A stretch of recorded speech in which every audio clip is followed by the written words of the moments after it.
The year is 1978, and Palatoy bring you Star Wars. Here on Death Star, Ben Kenobi combats the awesome power of Darth Vader, while Han and Leia battle for their lives in the trash compactor. Luke evades the stormtroopers with R2, D2, and C-3PO. But can he escape in the X-Wing fighter? Only you will know. Only you can create your own Star Wars. Death Star, vehicles, figures, all sold separately. May the Force be with you. Hello there, and welcome to the very first episode of Blue Harvest Star Wars Toy Podcast. My name is Darth Mark, and if you are a fan of Star Wars and of podcasts, you might remember me in the Talk Star Wars Toy Box, amongst other podcasts. I have taken a bit of time out because of family issues, but I thought it was time to get back into it. To get back into my love of Star Wars. It's never gone away. My collecting's gone away quite a bit. I've still got a lot of my collection. And I'm going to talk about that today and just talk about myself for those people who don't know me. And my history and what I collect. But don't worry, it's not going to be all about me. It's going to be about Star Wars toys. Vintage is my main focus, but I will be talking about modern. Everything that's coming out. Again, if you listen to the Talk Star Wars Toy Box, I did a daily podcast there. I used to do about 15 minutes a day. And I used to talk about the modern news as well as the vintage news. There are a lot of vintage items that I can talk about. What I used to do is on Mondays I used to do the Star Wars Tracker, which I've been in touch with Jared and he's very happy for me to carry that on. So I'll be doing a little bit of that about that. That is something that all Star Wars collectors, vintage collectors, should be looking at. A very useful guide. Also, I'm going to be talking about how to collect. I used to do Tuesdays, used to be how to collect. Just a bit of a guide on how to collect, really, how to collect vintage. Most of you know how to do it, but it's mainly based towards the novice. The new collectors, we just want to be friendly with everybody and not put anybody off collecting, because there's something I want to go into maybe in a future podcast about the state of collecting and who is going to collect these Star Wars figures in the future if we don't help young people to start collecting. Indeed, in episode 1 I am going to be talking about something that the BBC brought up about the state of collecting and how much the prices are going down at the moment. I don't think it was about vintage, more or less. I think they confused it, modern with vintage. But I'll go into that, as I say, in the next episode, episode 1. This is just like a pilot episode, just to let you lovely people know who I am. I started collecting in 1978. Yes, Star Wars came out in 1977. Yes, we know in May, but it didn't come out in this country. It came out in Christmas in London, but February 1978 was my birthday, my 8th birthday, and I was taken to see Star Wars at Doncaster Cinema. I remember getting the Star Wars comics before seeing the movie, and I don't know how we knew about it, but we knew about it. There was no internet back then. There's no advert. Well, there were adverts, but I don't know how we knew about it. Maybe the magazines. I was getting some. I don't know what magazines I was getting. I was only 8. I don't know, 7 or 8. Yeah, the Marvel Star Wars comics. I've still got it now. I've got it in my wall here. That was amazing. The X-Wing, cardboard X-Wing you got with it. I can still remember it now. Episode 2, you got a cardboard TIE fighter, and issue 3, you got a trench to put. And these cardboard cutouts are terrible. They're really bad. But that's all we had back then. My mum took me to see the film in Doncaster, and I can still remember coming home and acting out R2-D2 and C-3PO. So they must have been ingrained in my memory of that day. On to my collecting of the figures, I didn't get a figure till it must have been late 1978. And my first figure was Darth Vader. I've been trying to look for a card of Darth Vader recently, just to jog my nostalgia, because that's what it is, isn't it? It's collecting these. It's nostalgia, taking you back to the times where you used to play with these figures. It's not about playing now, it's about collecting. But back then, you weren't collecting. You did collect things, because there was stamp collecting, so there was collecting. And I can remember collecting James Bond cars. So, yeah, I remember collecting, but I don't know if it was based on collecting or just playing. We played with them, we opened them, we played with them. You cut the tip off the Darth Vader's lightsaber, and I always did that, and because it's a funny thing, because I think I didn't like anything that was out of scale or was not correct. I remember the die-casts coming out, die-cast vehicles, and I wouldn't get them because they weren't the right scale for the figures. Maybe that's why the micro collection didn't go down too well. Even Luke's X-Wing wasn't the correct size, shape. It didn't look right to me. I was a very funny child. So yeah, I took the tip off the Darth Vader lightsaber, the Luke lightsaber, the Ben Kenobi lightsaber. I did get a Ben Kenobi from a trip to Boulogne, a day trip to Boulogne. So I did have a Meccano Ben Kenobi, which I wish I still had. I can't really remember if it was in the square packaging or just the normal packaging.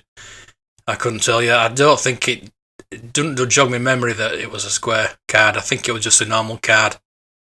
I was a bit suspicious about it being a bootleg. There's been a few things I've been suspicious about. As a friend gave me a Droid Factory once, and I'd never seen one before. I thought it was just like a knockoff bootleg. It was the three-legged R2-D2 that got me. I'd never seen one of those before. So I steadily started collecting the figures. See, I said collecting again there. I suppose it was collecting. It was. You collected them as well as played with them. You wanted everyone, obviously. There was my favourites, which I'll go to very soon. But yeah, I got the X-Wing as well. I think it must have been Christmas. I didn't get any more vehicles. I got the mini rigs, but I gradually started getting the figures. They were kept in a sandwich maker box. That was my collector box, and all my weapons were kept in a matchbox. I had to upgrade to a Swan Vesta matchbox when the Empire Strikes Back figures came out, and you got the Snow Troopers rifle, and the rifles came out, and it wasn't until the Empire Strikes Back till the rifles came out, was it? So yeah, I had to upgrade to a Swan Vesta box as opposed to the little square maze boxes. I do remember collecting the nameplates, cutting those out, unfortunately, and sending away for the survival kit, where you got the gas masks and the backpacks, and there were a few weapons in that as well. And it also was available in one of the versions of the AT-AT, which of course I never got. I'm not saying I had a bad childhood, I had the brilliant childhood. I got a lot of things every Christmas and for birthdays. I would just wonder why I didn't actually ask for an AT-AT or a Millennium Falcon. It's just strange. Maybe I was going for quantity instead of quality. That probably explains it all. The other vehicle I did get is the Scout Walker, and I can still remember where I got it and when I got it, and how much it was. It was £10, and my mum bought it. I think it was 82, 83. So I had another vehicle to go with my X-Wing, as well as my mini rigs. The good thing about playing back in the day, which is probably another podcast episode I'm going to come up with, is the use of imagination. Kids don't seem to have that these days. It will be one of the topics I will discuss. As I said earlier, the modern stuff isn't selling as well. because kids don't play with toys these days. They've got computers. We used to go out and play out with these figures and things like that. That's another story I've got. I remember the other day, actually, I was thinking about what I can talk about. And I remember me and a friend playing outside us. It wasn't a house, it was like a Masonic lodge. And we were playing in the yard. And these big lads, they were coming out of school.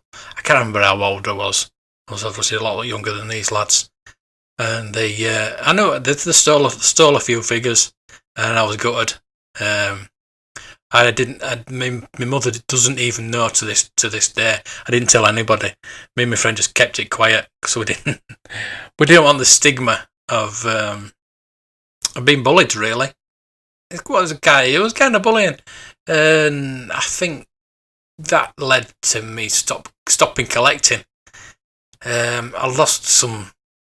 Well, they weren't expensive then, but it was more of an emotional loss, really. Then I could have probably gone and got some more, but why should I do? It was theft. I could have told my mum I could have get her to contact their school, but you don't think like that when you're a kid. The shame of it and losing those figures, I think, probably led to the downfall of my collection. I thought, well, what's the point? And I did actually sell them. I don't know how can't remember how we actually sold things back in the day. It must have been on the newspaper adverts, I think, something like that. But I remember a lad coming in and buying all of my figures collection in the sandwich toaster box. And yeah, that was a bad day. I got some money out of it and I did buy some A-Team figures, which it's not. They do go for pretty much money these days, but not as much as Star Wars figures, obviously. It would be nice to keep those figures, but I don't think I've got anything that I had as a kid apart from my comic. So that was the end of my collecting at that point. I never remembered I can't remember the Tri-Logos, let alone the Power of the Force. I can't remember going into Woolworths seeing any of it, to be honest with you. So that was the end of my collecting for the 80s. I think around about 1990 we got word that George Lucas was bringing out a new trilogy, and it was going to be in about 9-10 years. No, I remember thinking, oh well, we've got a long time to collect, and I was actually going to write a book about being a Jedi at the time, which obviously never materialised. I did write a few chapters actually. I bought an old typewriter. I know it was the pre-computer, well, not pre-computer, but pre-word processor type days. So I was writing all out on a typewriter. Believe it or not, that'd be quite interesting to see if I could find that one day. But yeah, it'd given me 9 years to be able to make this story, and I was going to attempt it. But then I started collecting the figures again. The market, there was a market stall on a Thursday in Leeds, the second-hand market, and the guy had every single figure. And I picked up this figure and I thought, I don't know what that is. And it was Anakin Skywalker. Obviously, I'd missed out on that wave, Power of the Force wave. And I thought I got a special figure that I'd never seen before. And I think I bought it for 20p or something daft like that. But I remember thinking, I thought, well, that's not a usual figure. So yeah, I got it. I started getting the figures together. I actually bought a Millennium Falcon and an AT-AT for the first time. I had to go on those, so that was good. I think it must have been about 2022, something like that. And again, I sold them. I got a very good offer. I didn't have a lot of room to collect at that time. I think I was more into, apart from girls, videos, VHSs. I bought all the Star Wars I'd got Raiders of the Lost Ark, and I got Highlander. Highlander was the big thing for me around that time. So yeah, Star Wars took again a back seat, and until I didn't. The Power of the Force 2 came out. I didn't buy any. My son was born in 1995, so it pushed me towards teaching him the ways of the Force, obviously, but I didn't actually get the Power of the Force 2 for him. I thought I was a bit young. What I did start getting for him in about 1999 when the Lego came out, I got him start getting every set of Lego. I got him for him, obviously, not me. It took him to the childminders. Obviously, he wanted to take his stuff to the childminders. And I remember the last day of him being at the childminders, I said to her, "Where's all his Lego that he brought?" She said, "We threw it all away."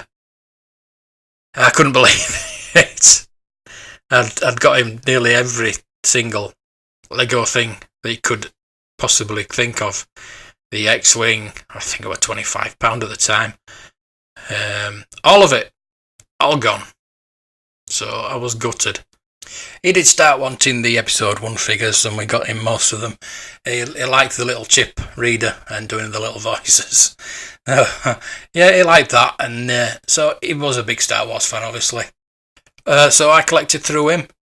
My wife at the time wasn't a big Star Wars fan, and she wasn't really a fan of anything, to be honest with you. But I'm not going to go into that. I moved on. I went with somebody else, and she embraced everything that I loved. So Star Wars was something I loved, and I was allowed to express myself. And I started collecting again. It was her suggestion. She actually started a business up. All the things that I had, I'd collected, and we started a business. It was started online, start off with, and then we actually got a shop. So my collecting took it a back step. I couldn't collect and sell as well. It did hurt me every time something was bought and went out the shop. It upset me, so my collection took a back step, and we actually did pretty well, to be honest with you. There was due to circumstances we had to shut the shop. It was nothing to do with business. It was thriving and was getting people from all of the country to come in to look at the things we had. It was only a little shop, but I was building, and I do want to get back to that level again. I would like to have a shop again, which I don't think is possible at the moment. So I'm still online. I don't have a website just yet. I may do in the future, but to be honest with you, I never really sold anything on the website. It was mainly through the shop, eBay, Gumtree, and Facebook Marketplace. Another thing you'll find about me is I don't do social media. I'm well aware that it's going to make it hard to advertise this podcast, but I might do it through other sources. Try and get it out there through word of mouth.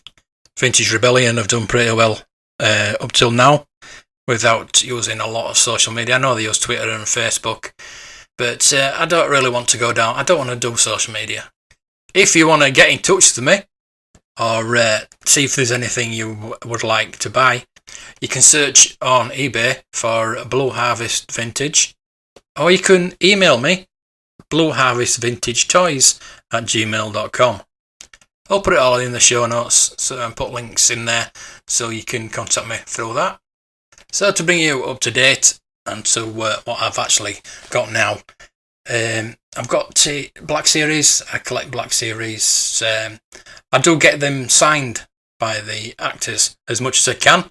I did get Carrie Fisher's and Kenny Baker's. I think Kenny Baker's was about 2 weeks before he died. And Carrie Fisher's for 6 months at the Star Wars Celebration in 2016. I do have about 8 signed. Anthony Daniels, Kenny Baker, Chris Bourne, Peter Mayhew, Boba Fett, Jeremy Bulloch, Greedo, and Dave Prowse. So I would like to add to that. I'd like Mark Hamill's. Obviously, Harrison Ford's not going to be an option, I don't think. I did queue for 3 days to get Mark Hamill's, and I have been on the hunt to try and get his autograph ever since.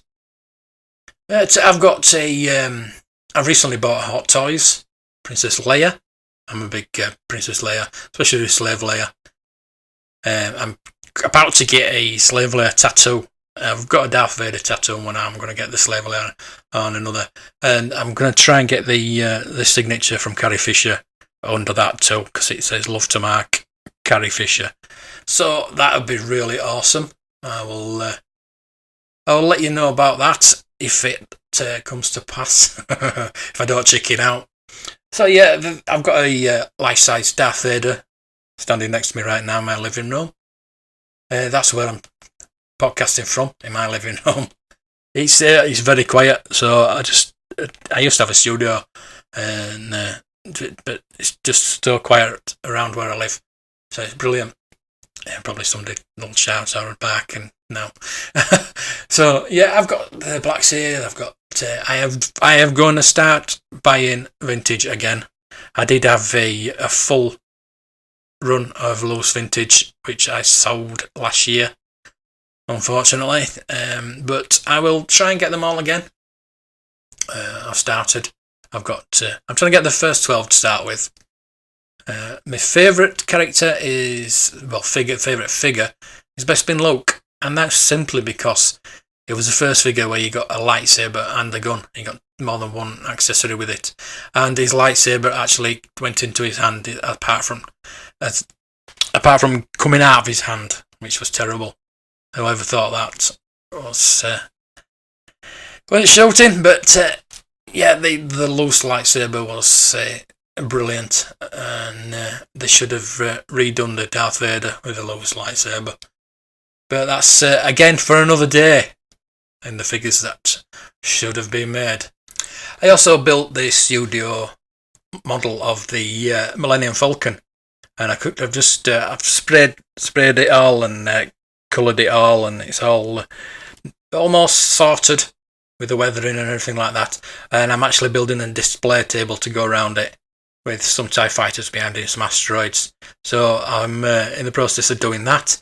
I do have a YouTube channel where I do reviews of Star Wars items. That again is Blue Harvest Vintage, funnily enough. Do you see a pattern forming there? I've just put up a video of the Darth Vader drone that came out a couple of years ago. I know I'm late to the party, but I've just got it, and I haven't even actually set it up and flown it yet, but I will do, and I'm going to do a follow-up video when I actually get around to doing that. I've actually bought a TIE Fighter lamp, the TIE Fighter lamp, which is going to go on top of my display table when it's finished. So I'm going to do a video on that, unboxing on that, and put it up very soon. So that's me in a nutshell, all up to date. I've come back to podcasting because I love it. I love talking about Star Wars toys. I love talking to you. If you've got any ideas or anything you want me to review, talk about, anything, just ask me any questions. I should do that as a part of the podcast, any questions. Yeah, I'm going to do things about other podcasts as well, because there's many Star Wars toy podcasts out there. Not as many as there used to be, but I think they might come back when this new film comes out in December. So I'm just going to jump the gun and try and get in front of them. Again, if you want to get in touch with me, it's blueharvesttoys@gmail.com, or check me out on YouTube, Blue Harvest Vintage. I hope you've enjoyed this little podcast, and will join me again for the upcoming ones. I look forward to talking to you then. May the toys be with you. Palitoy present toys from Star Wars. The princess has been captured. There's one set for stop. Our heroes are threatened by an Imperial troop transporter. Will the mighty force of the Millennium Falcon be enough to smash Darth Vader? Will Luke be able to save the princess? Only you can decide. The new Palitoy Star Wars models in toy shops now. They're waiting.